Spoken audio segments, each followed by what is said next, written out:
हिमाचल के एक छोटे से जंगल में कालू कौवा अपनी माँ सुंदरी कौवी के साथ रहता था। कुछ दिनों पहले उसकी शादी शहर की एक चिड़िया टुनटुनी से होती है। शादी से पहले टुनटुनी चिड़िया ने अपने पति और ससुराल को लेकर कई सपने देखे थे, पर ससुराल आते ही टुनटुनी चिड़िया के सारे सपने बिखर गए।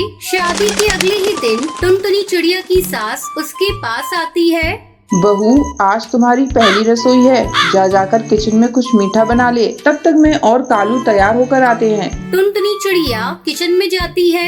अरे ये क्या, यहाँ तो मिट्टी का चूल्हा है, गैस स्टोव तो है ही नहीं।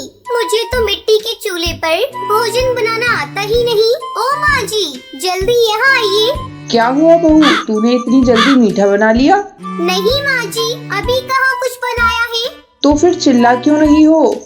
वो माँ जी, यहाँ गैस का चूल्हा तो है ही नहीं, मिट्टी का चूल्हा है। तो क्या हुआ बहू, हमारे घर इसी चूल्हे पर भोजन बनता है। तू इसे जला और जल्दी से कुछ मीठा बना ले। लेकिन माँ जी, मुझसे इस मिट्टी के चूल्हे पर कुछ भी नहीं बनने वाला।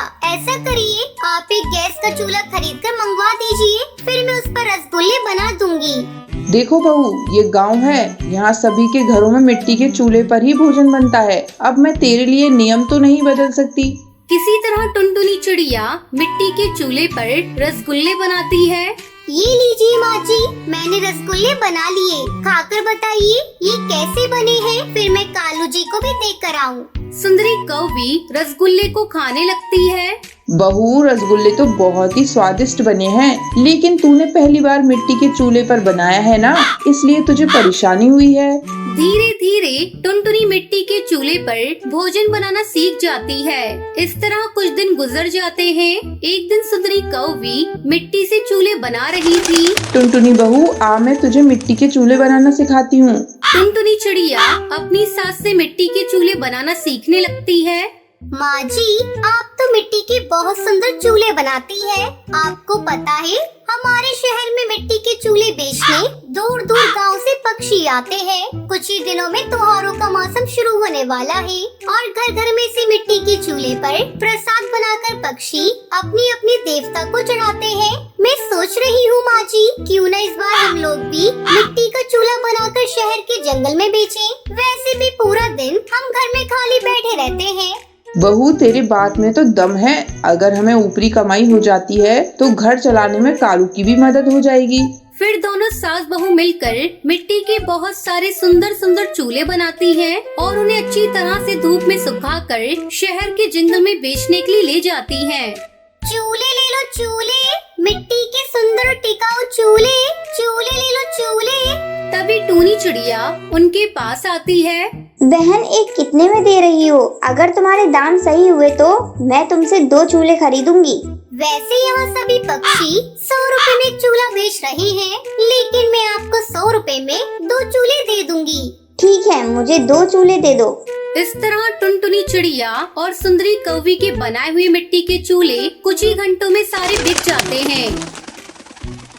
देखा माँ जी, हमारे बनाए हुए मिट्टी के चूल्हे सबसे पहले बिक गए। लेकिन बहू, हमने चूल्हे के दाम बहुत कम रखे हैं। कोई बात नहीं माँ जी, जैसे जैसे हमारे ग्राहक बढ़ेंगे वैसे वैसे हम चूल्हे के दाम थोड़े थोड़े बढ़ा देंगे। ये सब तेरी वजह से हुआ है बहू। अब जल्दी घर चल, हमें कल बेचने के लिए मिट्टी के चूल्हे भी बनाने हैं। फिर दोनों सास बहू घर जाती हैं और मिट्टी के चूल्हे बनाने में लग जाती हैं। इस तरह मिट्टी के चूल्हे बेचकर दोनों सास बहू बहुत खुश होती हैं और खुशी खुशी रहने लगती हैं। तो ये थी आज की कहानी। आज का सवाल ये है, टुनटुनी अपनी सास को क्या बनाकर खिलाती है? अगर आपको पता है तो कमेंट करके जरूर बताएं। वीडियो अच्छी लगी हो तो इस वीडियो को लाइक और शेयर करना ना भूलें। छोड़ दीजिए, मुझे छोड़ दीजिए, मत बांधिए, मुझे छोड़ दीजिए। टूनी चिड़िया एक रस्सी से टुनटुनी चिड़िया को बांध रही है। टुनटुनी खुद को छुड़ाने की बहुत कोशिश कर रही है, लेकिन अपने आप को वो छुड़ा नहीं पा रही है। चुप, बिल्कुल चुप, ज्यादा बात मत कर, समझी? नहीं तो तेरा हाल भी उस पेड़ की तरह करेंगे। ये बोलकर टूनी ने टुनटुनी चिड़िया को अच्छी तरह से बांध दिया और एक कुल्हाड़ी लेकर बगीचे में कटहल की पेड़ की ओर चली गई और कुल्हाड़ी से पेड़ काटने लगी। पेड़ काटने की आवाज सुनकर टुनटुनी तड़पने लगी। रिश्ता हो और जोर जोर से चिल्लाकर पेड़ काटने के लिए मना करने लगी और रोने लगी।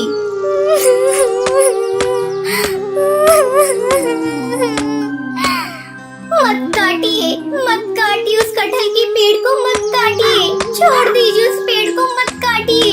लेकिन वो पेड़ काट देती है और इधर टुनटुनी रोते रोते बेहोश हो जाती है। मगर उस कटहल के पेड़ के साथ टुनटुनी का क्या रिश्ता है? आखिर उसके साथ ये चिड़िया ऐसा क्यों कर रही है? इसमें गलती किसकी है? ये जानने के लिए हमें थोड़ा पीछे जाना होगा। टुनटुनी के पिता का नाम टुन्नू लाल है, लेकिन टूनी उसकी असली माँ नहीं है। टूनी उसकी सौतेली माँ है। उसकी असली माँ का नाम रानी था। टुनटुनी अपनी माँ और पिता के साथ खुशी खुशी रहती थी। रानी चिड़िया को बगीचे का बहुत शौक था। वो पूरा दिन बगीचे में रंग बिरंगे फूल उगाने में लगी रहती थी। टुनटुनी भी माँ के साथ बगीचे में काम करती थी। उस घर का आंगन हमेशा खिला खिला रहता था। एक दिन रानी चिड़िया बाजार से कटहल के पेड़ का बीज लाई और बगीचे में उसे लगा दिया। माँ, ये कौन सी पेड़ का बीज है? कटहल का बीज है बेटी। जब ये पेड़ बड़ा होगा तब इसमें बड़े बड़े कटहल पकेंगे, और अगर तब मैं नहीं रही तो तुझे इस पेड़ को देखकर मेरी याद आएगी। ऐसा मत कहिए माँ, आप हमेशा हमेशा के लिए मेरे साथ रहेंगी, वादा कीजिए। अच्छा बाबा, अच्छा, मैं वादा करती हूँ कि मैं हमेशा तेरे साथ रहूंगी। रानी चिड़िया टुनटुनी को गले लगा लेती है, लेकिन तभी उसका सर चकरा जाता है और वो बेहोश हो जाती है। माँ, क्या हुआ माँ? आँखें खोलो।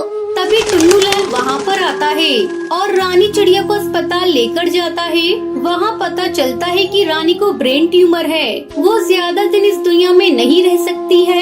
ये सुनकर टुनटुनी बहुत रोती है। उसके कुछ दिन बाद रानी चिड़िया की तबीयत और भी खराब होने लगती है। एक दिन वो तड़प रही होती है और टुनटुनी उसके पास खड़ी होकर कहती है, माँ, आपने तो वादा किया था कि आप मुझे छोड़कर नहीं जाएंगी, तो फिर क्यों जा रही हो माँ?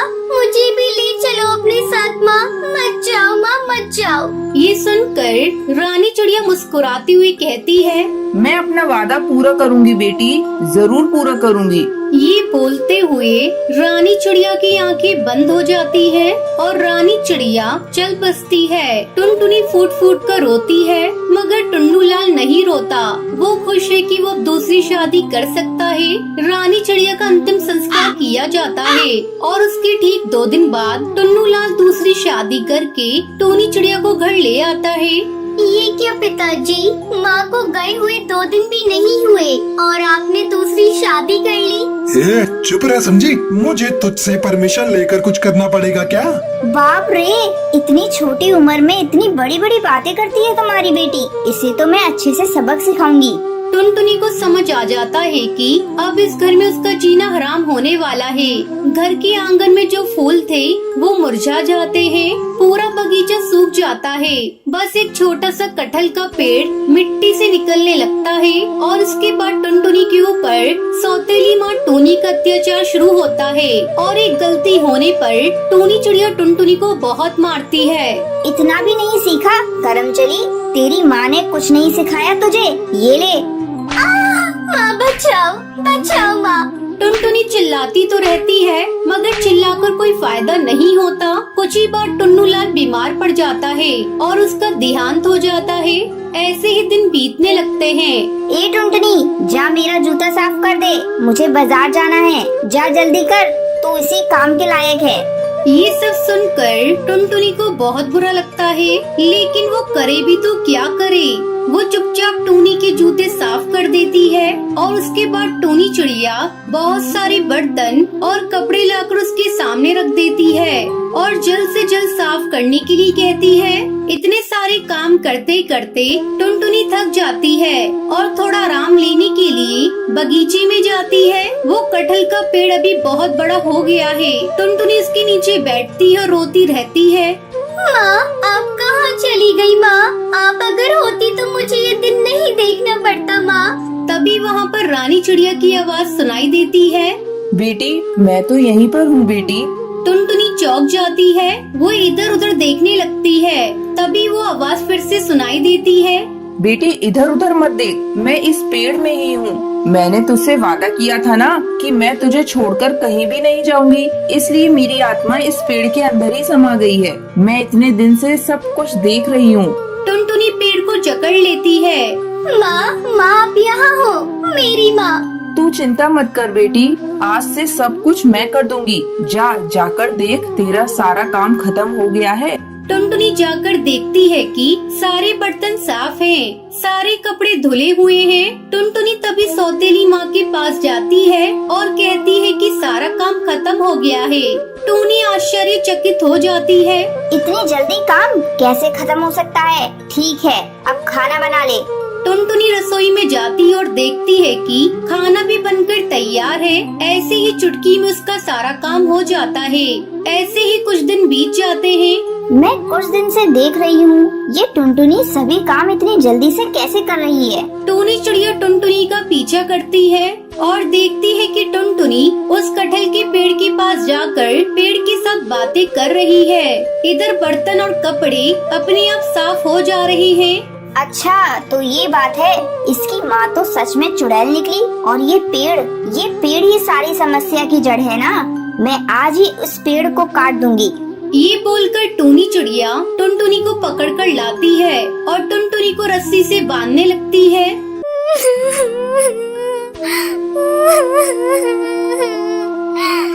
छोड़ दीजिए, मुझे छोड़ दीजिए, मत बांधिए, मुझे छोड़ दीजिए। टूनी चिड़िया एक रस्सी से टुनटुनी चिड़िया को बांध रही है। टुनटुनी खुद को छुड़ाने की बहुत कोशिश कर रही है, लेकिन अपने आप को वो छुड़ा नहीं पा रही है। चुप, बिल्कुल चुप, ज्यादा बात मत कर, समझी? नहीं तो तेरा हाल भी उस पेड़ की तरह करेंगे। ये बोलकर टूनी ने टुनटुनी चिड़िया को अच्छी तरह से बांध दिया और एक कुल्हाड़ी लेकर बगीचे में कटहल के पेड़ की ओर चली गई और कुल्हाड़ी से पेड़ काटने लगी। पेड़ काटने की आवाज सुनकर टुनटुनी तड़पने लगी, जैसे कि उस पेड़ के साथ उसका कोई रिश्ता हो, और जोर जोर से चिल्लाकर पेड़ काटने के लिए मना करने लगी और रोने लगी। मत काटिए उस कटहल के पेड़ को, मत काटिए, छोड़ दीजिए उस पेड़ को, मत काटिए। लेकिन वो पेड़ काट देती है और इधर टुनटुनी रोते रोते बेहोश हो जाती है। पेड़ काटकर टूनी चिड़िया बहुत खुश होती है। उस पेड़ पर एक कटहल लगा हुआ था। टूनी उस कटहल को पेड़ से तोड़ती है और उस कटहल को काटती है। टुनटुनी को होश आ जाता है। टूनी कहती है, ये देख, तेरी माँ के लगाए हुए पेड़ को काट दिया। ये ले, तू भी इस कटहल से थोड़ा सा खा ले, इसके बाद तो तुझे और नहीं मिलेगा। टूनी टुनटुनी को थोड़ा सा कटहल खाने के लिए देती है। टुनटुनी वो खा लेती है। टूनी बाकी कटहल खाती है और उसके बाद उनके साथ कुछ अजीब सी चीजें होने लगती हैं। दोनों का सर घूमने लगता है और एक चमत्कार हो जाता है।